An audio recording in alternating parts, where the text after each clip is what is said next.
Over the past few weeks, certain image boards and subcultures of the internet have been buzzing about a hip new game. From what I could tell, it was just another typical anime-inspired weeb trash visual novel. I personally have never been a fan of these types of things, and usually do my best to avoid them. But after hearing a few glowing recommendations of the game, and the promise that this one provided something totally unique, different from any others in the genre, I decided to give Doki Doki Literature Club a try. Having now played the game to completion, I can honestly say I have not had an experience like this in years, if not ever. Before I dive into the plot and gameplay and start talking about spoilers, I would highly recommend you head over to the developer's website, download this game, and give it a try for yourself. If you love visual novels, or even if you hate anime with a passion, this game is truly worth your time, I promise. On top of that, it's free. The creator has a pay-what-you-want system in place, so you can try the game for free, and if you really love it, go donate a few bucks to help support future projects. That being said, I am going to jump into minor gameplay and plot spoilers moving forward. The plot is your standard anime fare. You play as whatever name you decide to give yourself, and I'd highly recommend picking a name that is not your own for this game, but more on that later. I made the mistake of naming my character after myself, which made it a bit harder for me to imagine I was playing as a cute anime boy hunting for his waifu. It's your first day of school, and your friend drags you into joining the newly founded after-school literature club. Much to your surprise, the club is full of cute girls, and you have to pick whichever girl. You get the idea. Doki Doki Literature Club operates like your typical visual novel. You hit the space bar or click your mouse to advance through dialogue with the different girls. Every night after school, you go home to write a poem to show to the club the next day.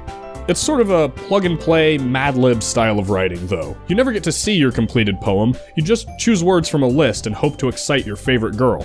Based on what you choose, their little sprites in the corner will jump for joy when they hear words that engorge their nethers. The next day, you show them all your work, and whoever likes it best will have a special romantic interaction with you. So who do you have to choose from, you ask? All the girls are, again, typical anime stereotypes. Monika is the perfect, smart, sporty, popular girl, and the founder of the literature club.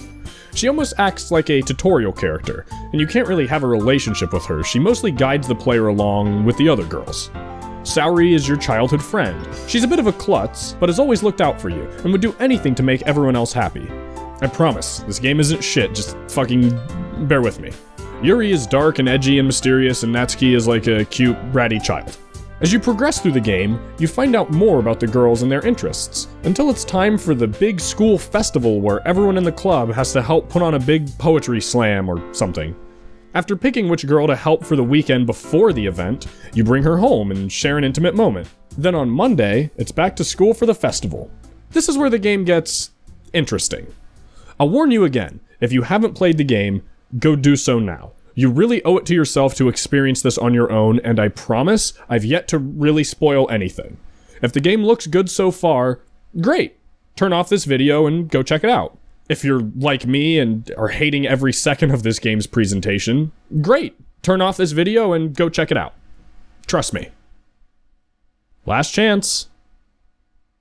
You arrive at school on Monday, but unlike usual, Saori decides not to walk with you. Monika tells you that you must have left her hanging at her place and she probably wants to see you. On my playthrough, I had decided to be dating Saori at this point, so it was my character's boyfriendly duty to check on her.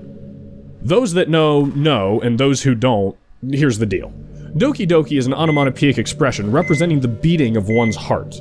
It's usually used to signify your heart pounding from being in love. It can also, however, represent something far more sinister. Fear. Your heart is going to burst through your chest because you're so terrified. The music is gone. Silence falls all around you, and you see this. It should be at this point that you start to remember all the foreshadowing leading to this moment. Saori had been dropping hints of the state of her mental health throughout the whole game, but how could something like this happen in a cute anime love story?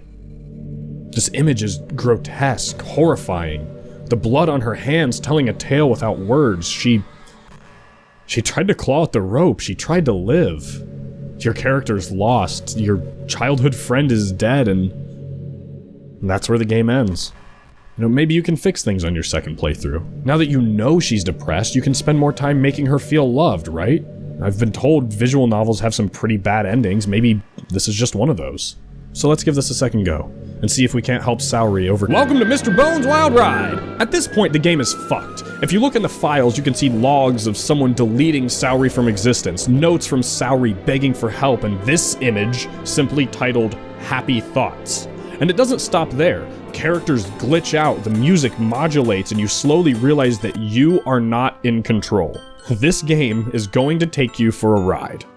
I really want to go into full spoilers, but I can't bring myself to do it.